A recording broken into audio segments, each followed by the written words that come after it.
Hey guys, welcome back to our channel How To Tutorials. In this video, I'm going to be showing you how to log into Colonial Mortgage account online.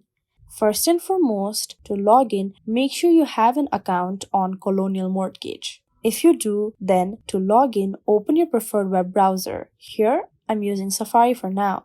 Then, in the search box or URL box, you may type in gocolonial.com and press enter on your keyboard. This will take you to the official website. Colonial Mortgage is a financial service company that offers home loans and mortgage servicing. To log in, go to Mortgage Servicing. Now, scroll down and click on Pay My Mortgage.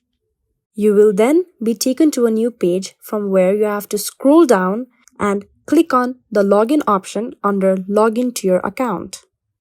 Now, type in your username in the first tab, and in the next, type in your correct password.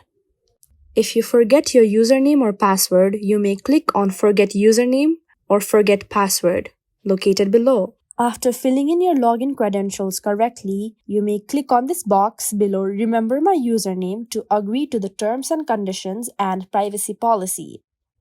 After doing that, you may click on Login to further log into your account successfully. You will then be logged into your Colonial Mortgage account. This is how you can easily log into your Colonial Mortgage account online. If you find this video helpful, kindly like, share and subscribe, and do not forget to leave a comment down below. Thanks for watching.